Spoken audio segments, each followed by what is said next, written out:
En continuación a estas jornadas académicas, Miguel José Sanz, en el día de hoy, en honor al doctor Leoncio Landae Jotaza, quiero darle la bienvenida a los que en este momento se están conectando por primera vez a nuestra plataforma y, por supuesto, darle la bienvenida y el pase al profesor doctor Iván Pérez Rueda, que en la tarde de hoy va a disertar y traernos a nosotros en su ponencia valores en el proceso. Adelante, profesor. Buenas tardes. Buenas Mi tardes. agradecimiento, por supuesto, a la Facultad de Ciencias Jurídicas y Políticas de la Universidad de Carabobo por esta invitación que me hicieron a participar en esta novena jornada que lleva por nombre Miguel José Sanz, que hoy, por cierto, es su cumpleaños. Me corresponde a mí entonces conversar sobre el tema titulado Valores en el proceso. Trataremos entonces así de cumplir la tarea impuesta. Vamos a utilizar unas láminas. Es posible que yo cometa errores en su manejo, pero bueno, vamos a lograrlo en nombre de Dios. Lo que vamos a abordar es un tema que tiene un nombre muy sencillo. Aparentemente es sencillo, pero cuando uno empieza a hurgar en él, empieza a entender y a ver dificultades a la hora de su desarrollo. Y debo comentarles algo, que cuando yo entré a estudiar en la Facultad de Derecho, en el año 1971, la mayoría de los que aquí presentes no habían ni siquiera nacido, a lo mejor ni proyecto eran, ¿no? Pero en ese año me leí la ley de universidades y me impresionó algo interesantísimo, y es que decía el artículo 1 que la universidad es la unión entre estudiantes y profesores en la búsqueda de la verdad. Apareció por primera vez entonces ese elemento de naturaleza filosófico, ¿no? Entender qué es la verdad. Pero como lo que nos corresponde a nosotros es hablar la verdad en el proceso, es importante señalar entonces, en primer lugar, debemos referirnos, ahí estaremos en la lámina número 1, que es el artículo 12 del Código de Procedimiento Civil. Empezamos a señalar, observen que está subrayado la expresión verdad. El norte de la actividad de los jueces es la verdad, no hay otra cosa. Y deberán hurgar en esos límites de su oficio para conseguir y poder producir lo que se denomina sentencia. Y fíjense que ese mismo artículo 12 nos dice y le señala al juez, ahí están los principios fundamentales, el que quiere estudiar derecho procesal, desde el artículo 1 al artículo 24, puede pasar toda su vida estudiando todas y cada una de las expresiones. Nos dice que inclusive en la interpretación de los contratos que presenten ambigüedad o alguna oscuridad, el juez va a resolver teniendo en mira las exigencias de la ley, de la verdad y de la buena fe. Buena fe que aparece, por supuesto, también en el Código Civil, incluso también en el Código de Comercio. Entonces es interesante que ese juez, en la búsqueda de la verdad y siendo él, siguiente lámina, director del proceso, es decir, él es el rector del proceso, es el director de una orquesta, si ustedes así lo quieren ver, de tal manera que él debe impulsar todo el proceso hasta su conclusión. Ahora bien, para algunos esto significa que los juicios nunca jamás deberían paralizarse. Nosotros estamos viviendo en Venezuela precisamente las consecuencias de esa paralización. Pero fíjense que el juez, siendo rector del proceso, pasamos a la siguiente lámina, los abogados, nosotros los abogados, conforme al artículo 17, el juez de oficio no tiene la otra parte que exigírselo, sino que debe efectivamente llamar no solamente a las partes, sino a los abogados de las partes para evitar cualquier acto que sea deshonesto. De igual manera, si nos vamos al 170, en la siguiente lámina, nos dice la lealtad y probidad de las partes en el proceso. Fíjense que nos dice ese 170 en el ordinal primero, exponer los hechos de acuerdo a la verdad.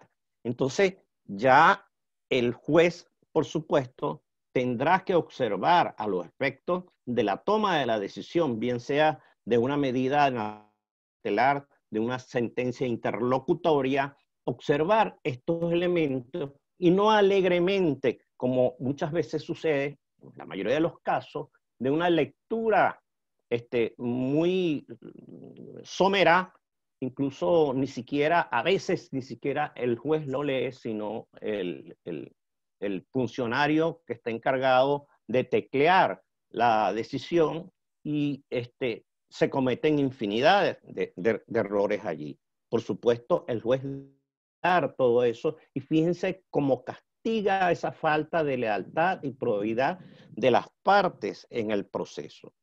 Cuando uno revisa el artículo 14, el artículo 14 nos lleva a nosotros nuevamente a la lámina, perdón, cuando uno revisa el artículo 14 nuevamente, observa entonces que esa dirección del proceso siempre va a corresponder al juez.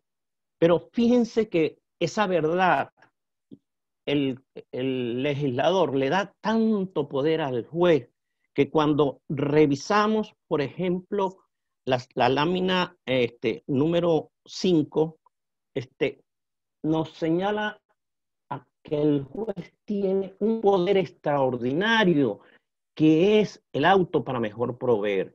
Y allí uno puede señalar, como lo señala, ustedes lo están viendo, el artículo 401, todo el poder que tiene el juez de oficio, de tal manera que nadie se lo pide, porque el juez debe estar, la inmediación le exige el Código de Procedimiento Civil. Sabemos que en la realidad el juez a veces lee, es al final para dictar sentencia, pero si es un juez probo, debe utilizar todos los mecanismos. ¿Para qué? ¿Para qué es el auto para mejor proveer previsto en el 401?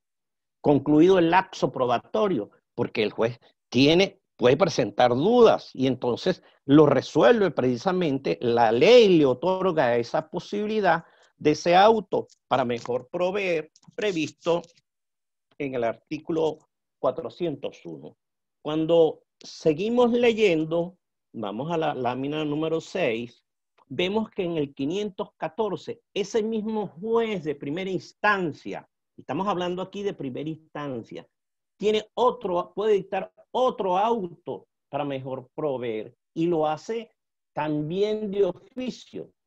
Y entonces fíjense todo el poder que presenta el juez a los efectos cuando, es decir, después de que se hayan presentado los informes, el informe es la última actuación de las partes en el proceso, de tal manera que entonces el juez, todavía teniendo alguna duda, puede perfectamente utilizar el auto para mejor proveer. ¿Para qué? Nos volvemos a preguntar. No los podemos responder en la búsqueda de la verdad. Y no se queda allí nada más. Cuando se apela de la decisión, porque pueden apelar una parte o pueden apelar las dos partes por no estar satisfechos con la sentencia, también el Código de Procedimiento Civil, en el 520, lámina número 7, le da realmente, en el 520, en esa segunda instancia, podrá dictar un auto para mejor proveer dentro de los límites expresados en el 514, que la vimos en la lámina número 6, de tal manera que fíjense todo ese poder que contiene el juez, porque fíjense que las únicas pruebas que son admisibles son las pruebas de documentos públicos, ¿ok? Y en este caso, el juez tiene ahora que dictar, o puede dictar, y es lo aconsejable frente a la duda, tiene ese instrumento. ¿Para qué es ese instrumento en segunda instancia? Para la búsqueda de la verdad, que ello lo va a llevar a que se anuncie o no casación, o que las partes estén satisfechas o no con la sentencia o con la decisión jurisdiccional. Fíjense, entonces ya allí vemos nosotros que el juez es un buscador de la verdad.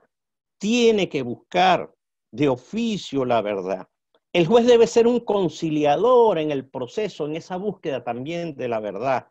Vemos en el artículo 257, la lámina número 8, fíjense que en cualquier estado y grado de la causa y antes de la sentencia, el juez dice allí puede, dice podrá.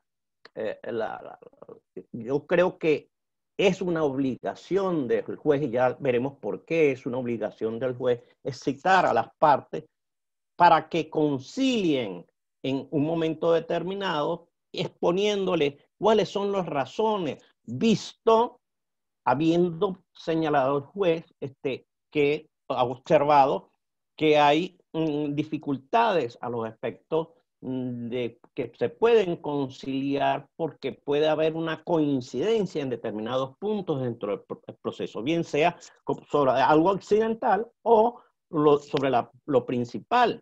Y entonces ese carácter de conciliador de juez en cualquier estado y grado de la causa visiblemente es algo extraordinario, porque, y más adelante lo vamos a tomar, el juez, fíjense que a nosotros se nos señala a veces en los textos de derecho procesal que hay medios normales y anormales de terminación del proceso. Más adelante lo asumiremos nuevamente. Y dicen que el medio normal es la sentencia. Y los anormales son la autocomposición procesal, es decir, la conciliación, la transacción, cualquier cosa. Quien diga eso es un anormal, porque lo normal es en el Homo sapiens sapiens, es decir, el ser pensante, es que precisamente pueda resolver el conflicto sin necesidad de mantener eternamente una conflictividad, porque el juez debe ser un dador de paz y un orientador hacia la paz. Y esto no es un poema, lo vamos a observar en el Código de Ética del juez venezolano. De tal manera que es interesante, pero dirá, bueno, pero este es el juez civil, yo no lo sabía. Pero es que observen ustedes, en el Código de Comercio de 1955, en su artículo 1104, ese es la lámina número 9, ¿ok? Dice, el juez podrá acordar aún de oficio, es decir, la comparecencia de las partes. Fíjense, un litigio que desde la naturaleza del derecho mercantil se está en juego es solo normalmente bienes, ¿no? Que pueden ser dinerarios o no. Y aún así, en 1955, ese código está vigente, fue con el que yo estudié. Bueno, ese artículo 1104, los jueces cuando conocen en materia mercantil no saben la mayoría la existencia de este artículo 1104 del Código de Comercio que le permite al juez llamar a las partes, bien sea porque sean dos sujetos, dos personas naturales o jurídicas diferentes o entre socios, que es normalmente donde se presenta la conflictividad, sobre todo en Venezuela, porque la mayoría de las empresas son constituidas de naturaleza familiar, la gran mayoría, y cuando hay algún inconveniente, entonces empieza la conflictividad en la sociedad mercantil que entonces lleva y los lleva a un juicio, a un proceso de naturaleza mercantil. Muy pocos jueces conocen que en el Código de Comercio existen normas de naturaleza procesal, y esto hay que decirlo, lamentablemente, de tal manera que ha sido dado para ese juez en una conciliación mercantil, es decir, y cuando uno revisa en la Constitución de 99, se da cuenta de que en los principios fundamentales se habla de la paz, de tal manera que si esa Constitución obliga a todos los ciudadanos, con mayor razón debe obligar al juez a incitar a las partes a la búsqueda de esa tranquilidad social que todos necesitamos. Vamos a pasar al artículo 132, creo que nos da la lámina 10, que este artículo 132 es de la Constitución Nacional. Allí nos está diciendo que todos estamos llamados como obligación. Existen 6 obligaciones nada más en la Constitución Nacional para los ciudadanos. Lo demás son derechos y garantías, y por otra parte son competencia de los poderes públicos. Pero en la Constitución Nacional solamente se consagran 6 deberes a los ciudadanos. Esto es interesante señalarlo. Entre otros, me dice, fundamentalmente para la convivencia democrática y de la paz social. A esto también entonces está obligado el juez. Es una obligación como siendo director, doctor del proceso en la búsqueda de esa verdad. Cuando uno revisa la Ley Orgánica de la Jurisdicción Contenciosa Administrativa, lámina 11, nos dice de los medios alternativos de solución de conflictos, de tal manera que el juez de la competencia contenciosa administrativa puede llamar a las partes y puede llamar a promover la utilización de medios alternativos para solución del conflicto. De tal manera que entonces ya tenemos en el Código de Procedimiento Civil, en el Código de Comercio, en la Ley Orgánica de la Jurisdicción Contenciosa Administrativa.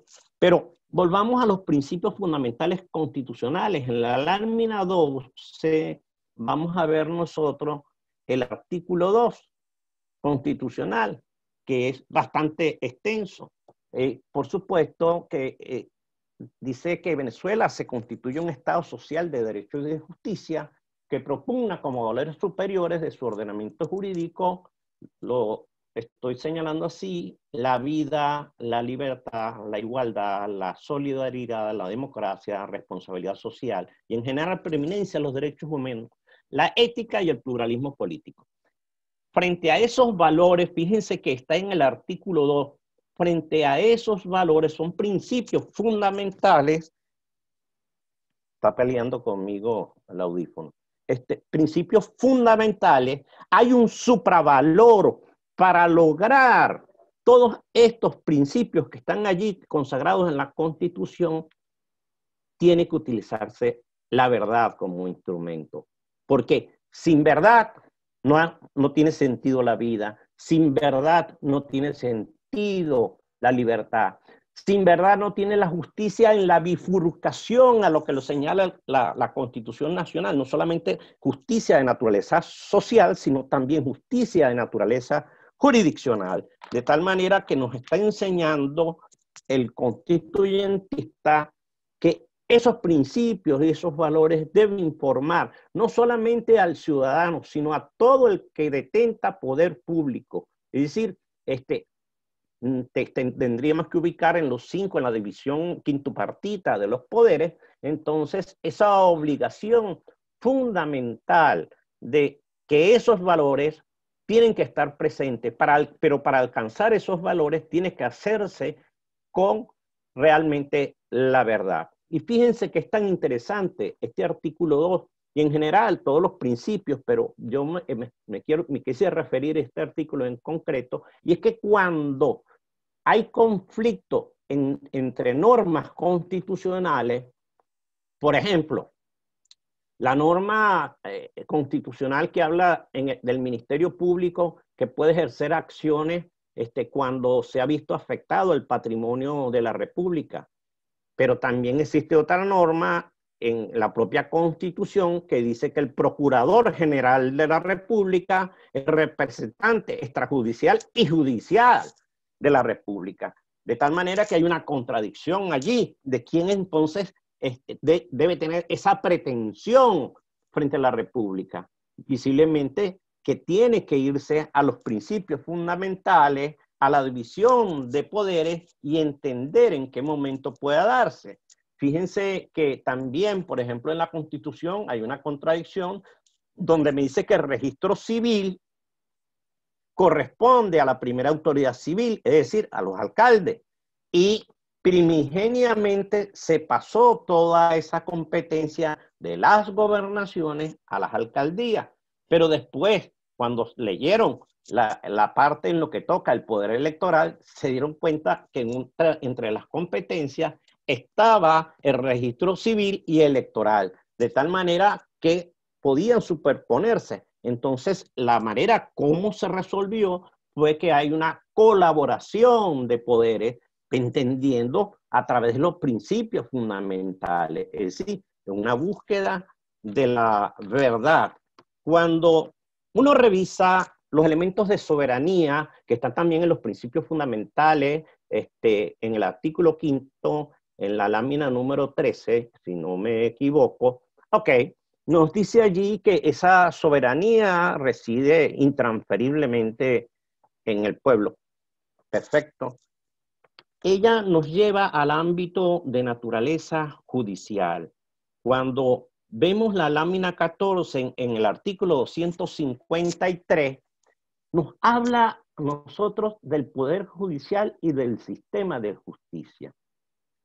Y dice, qué interesante, la potestad de administrar justicia emana de los ciudadanos y se imparte en nombre de la República y para autoridad de la ley.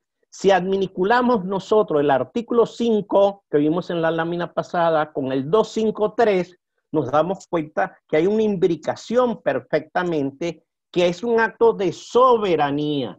Pero aquí hay que hacer una mención muy interesante. Cuando se deroga el Código de Enjuiciamiento Criminal, con el cual fue que yo estudié mi carrera de Derecho, se dicta el Código Orgánico Procesal Penal, que es el vigente, pero ha sido mutilado de tal manera que la existencia de los escabinos y de los jurados ha desaparecido. Se dice que temporariamente, y ese temporariamente hasta ahora pues, ha dado como resultado que el juez entonces decide solo, y lo que era el mandato, uno de los elementos fundamentales de la participación ciudadana en la toma de la decisión judicial, como son los jurados, pues fueron suspendidos en Venezuela. De tal manera que es una burla al 253 y es una burla al quinto constitucional, que los principios fundamentales es precisamente ese elemento. Fíjense, cuando bajamos nosotros al artículo 255, que es la lámina 15, vamos a observar nosotros quienes integran los efectos de la carrera judicial, y fíjense que los jueces pueden ser juzgados por error, por omisiones injustificadas, por la inobservancia sustancial de las normas procesales.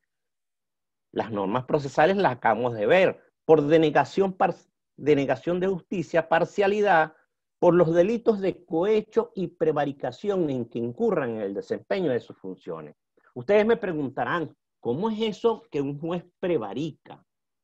Sí, precisamente la prevaricación tiene su origen en el derecho antiguo, porque se presume que el juez sabe del derecho, que el juez conoce el derecho, y cuando el juez actúa en contra de la ley, en contra de la norma y en contra del derecho, está prevaricando, porque él le debe lealtad a la ley y él conoce. El abogado debe expresar los hechos, las partes, cuando atestiguan, señalan los hechos, y entonces corresponde precisamente al juez, teniendo el derecho en las manos, porque para eso estudió, para ser abogado, y en los países donde las personas bajaron del árbol, ya descendieron del árbol, concursan. En Venezuela no se ha dado concurso de oposición en los términos de la Constitución Nacional.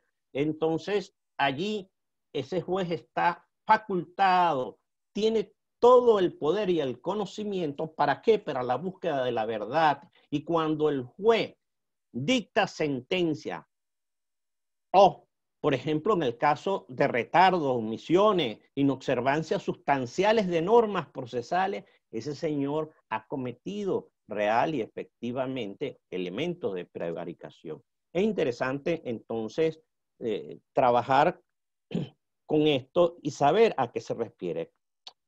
Otro problema que es uno de los actuantes en el proceso judicial, concretamente la situación del Ministerio Público. La lámina 16 nos lleva a nosotros al 285, las atribuciones del Ministerio Público. Fíjense, yo creo que la mayoría de los fiscales del Ministerio Público, incluyendo el fiscal general de la República, no se ha leído el 285. La función fundamental del fiscal general de la República es garantizar en cualquier proceso judicial, civil, penal, mercantil, laboral, en cualquiera de ellos, que se proteja el respeto a las garantías y derechos constitucionales, así como los tratados y convenios internacionales, de tal manera que esa es la primera función del Ministerio Público. Ellos parece que se leyeron a partir del ordinal tercero y siguiente. Y fíjense que allí nos sigue en el ordinal segundo, me dice garantizar la celeridad y buena marcha de la administración de justicia, el juicio previo y el debido proceso. Ordenar y dirigir, después es cuando viene ordenar y dirigir en la investigación penal, y por supuesto en el ordinal cuarto ser el poseedor, en este caso de la pretensión penal, que ya no lo es exclusiva por decisión de la Sala Constitucional, pues en razón de los retardos o dejar perimir los delitos que están llamados a conocer y están llamados a llevar a tribunal los jueces. El Ministerio Público, incluso desde la perspectiva cultural, ha desviado tanto que a nivel de prensa, inclusive los amigos periodistas muchas veces dicen, el Ministerio Público dictó privativa de libertad. El Ministerio Público no dicta privativa de libertad. El que dicta privativa de libertad es un juez con competencia de naturaleza penal, por cierto. No puede ser de otra naturaleza.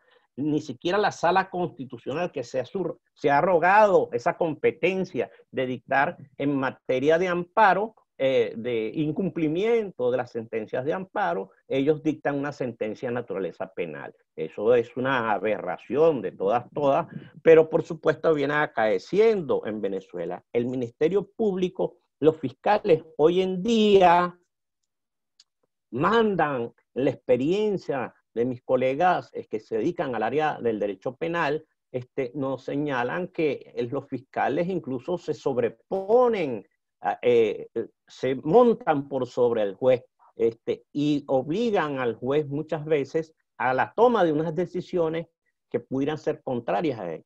En esos juicios, fíjense, cuando uno va, las pocas veces que me ha tocado a mí asistir como abogado en situaciones muy particulares en razón a la especialidad de uno, en el juicio penal, uno se da cuenta cuando hay la declaración de testigo, uno no sabe si la juez o el juez está hablando con la señora que le hace la comida, con el chofer o con cualquier otra cosa, o está recibiendo órdenes. Porque en ese momento fundamental en el proceso, sobre todo de naturaleza penal, donde se está interrogando testigos, el juez está con el celular, quién sabe, comunicándose con qué y sin oír a los testigos. Pero es que en el juicio civil ocurre una mayor aberración, y es que le deja a una secretaria, a una amanuense, por así decirlo, todavía se siguen denominando así funcionarios,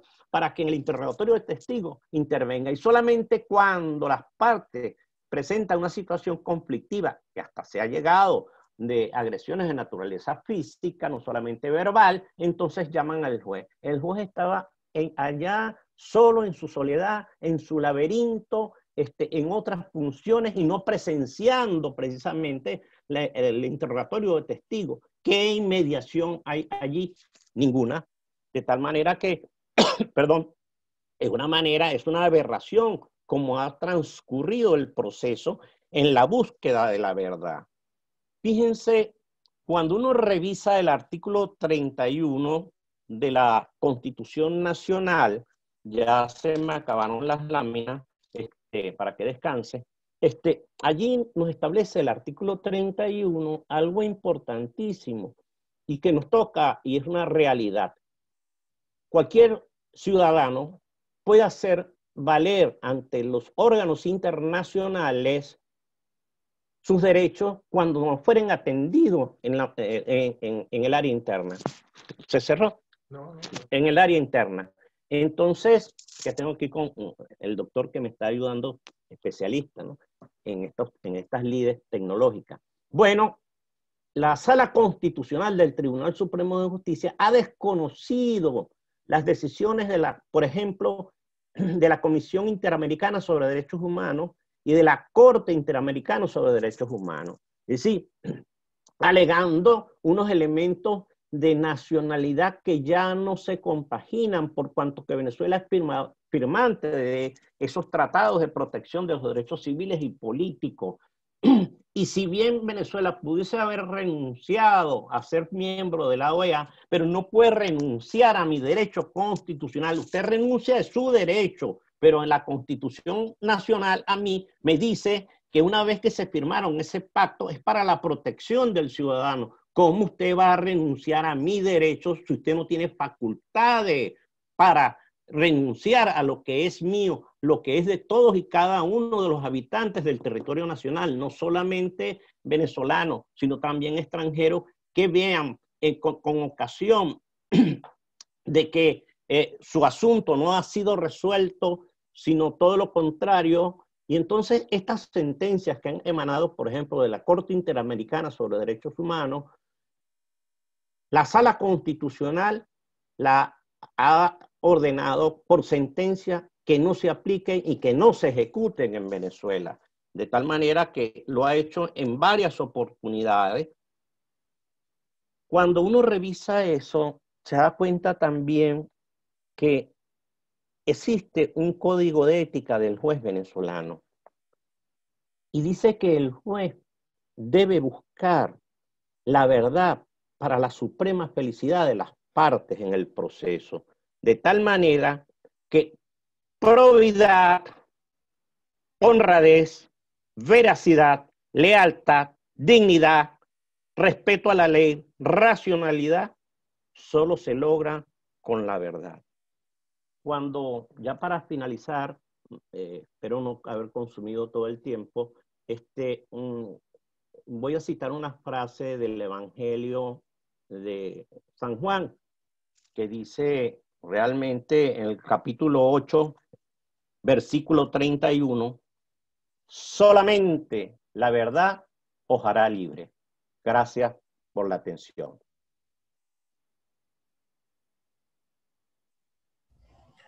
Muchísimas gracias, maestro Iván Pérez Rueda, maestro de maestro, mi profesor en tercero y en quinto año, un brillante orador, un jurista connotado, que ha sido profesor en pre y en posgrado de todas las universidades del país y de buena parte del mundo. Es un honor tenerlo entre nosotros, un intelectual, porque además de abogado es un hombre de la cultura literaria, un hombre que gusta de la buena gastronomía, un hombre que gusta de la buena música. Compartir con él en diversos ámbitos de la vida es provechoso, porque conocemos a una persona a una persona amplia en el conocimiento, amplia en la humanidad, amplia en la tolerancia. De verdad es un honor. Estoy inflando. No, maestro, no se infle. Siempre le he llamado maestro, un caballero a carta cabal.